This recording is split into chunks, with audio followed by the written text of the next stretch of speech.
This is a very quick baseball workout. It can be done by yourself, or it is actually designed for a team setting. If you're using a team and you are lacking equipment, you can have half your team perform the first half of this exercise, which is your goblet squat, rear foot elevated split squat, which is what RFESS stands for, followed by the plate pinch, followed by the landmine. You can set up a circuit for that, and then you can set up the other team, the other half of the team on the other circuit. So anytime you see exercises with the same letter, we're doing them sort of in a sequence. So we go this exercise to A2 to A3. The amount of rest you take in between is over here. Sets and reps underneath here, and tempo is how fast you're going to lift the weight. So this is how you would perform this particular exercise program.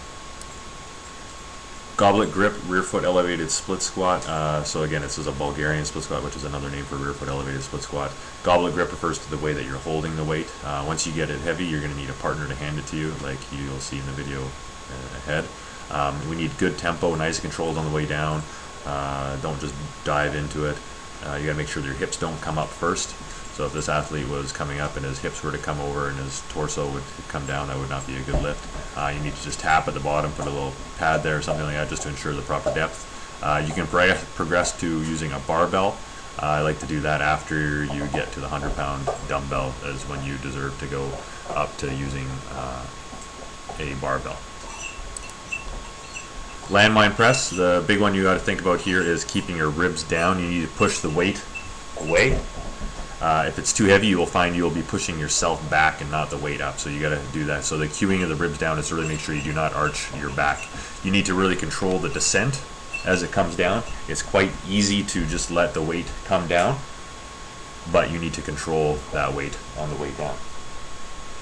The knee that's down is the same arm that's pressing. A lot of people kind of get that messed up. Just think about if you're throwing something, you're always going to have that left leg out if you're throwing with your right arm, and vice versa. If you are at a gym that has this little apparatus, you can put the barbell into it, great. If not, find a corner, but also cover up the corner of the barbell with a towel or something like that, so you don't scratch the barbell or the flooring.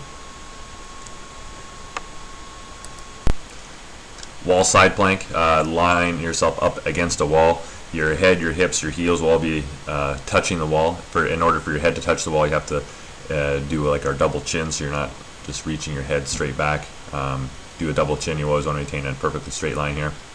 If you have the strength and stability to do so, try to lift the top leg up by almost dragging that heel up against the wall. With socks against a smooth wall, this is obviously a bit easier than compared to with a shoe against a normal wall. But again, the main goal is you must always maintain a straight line at all times down here. Bench prone row, another name for this is chest supported row. If you have access to a machine that does this in the kind of top right here, go ahead and do that. But I also really like the dumbbell version, just with a normal bench that can be set on an incline like that. If you don't have either of these, the seated row would be my next best pick. I really like the chest supported row because it really forces you to really kind of get a nice little pause at the top. We also need to lower the weight and pause at the bottom. But when we do come up to the top, our elbows just need to get past our body. We don't have to pull the weights up as far as we possibly can, just a little bit past our body. When you're doing this one, I really like to emphasize the tempo about how fast you're going down, the pause at the top, the pause at the bottom. So a lot of times I'll like to get my athletes to do this for sets of time rather than reps. So again, like 45 seconds up to 60 seconds would be a great way to perform this exercise.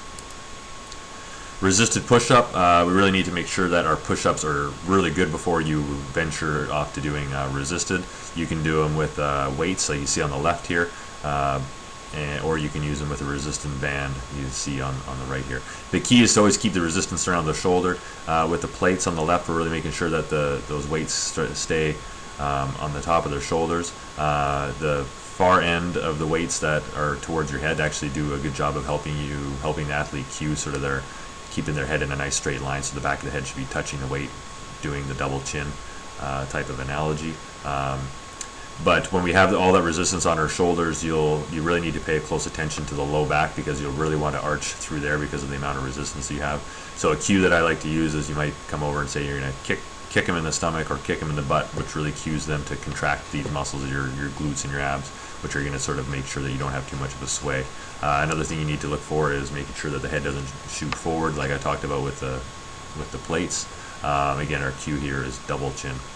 Make sure you can perform these push-ups perfectly before you go onto this one. I can't stress that enough. Plate pinch, this is just a good way to work on some forearm strength. You're gonna have to kind of figure out what you have access to in the gym. In the video here, we have like a bumper plate. It's 45 pounds. That's not very easy to do. As a full-grown athlete, big forearms, he can do that. So if you're at a normal gym and you have kind of the smaller weights, I mean, you just have to figure out kind of what's your progression. So for example, down here I have 210s. So you put 210s, smooth sides on the outside, so your fingers can't grip onto anything. You do 210s and then maybe 210s with a 5, and then 310s, and then 225s would be a pretty good level to get to. And if you're going to try to do it for about 30 seconds, you can progress both in time and weight. Hand size will be your limitation here. You can't hold on to like 5-pound plates or anything like that. That's just too wide. 225s is kind of a good gold standard to be able to get to.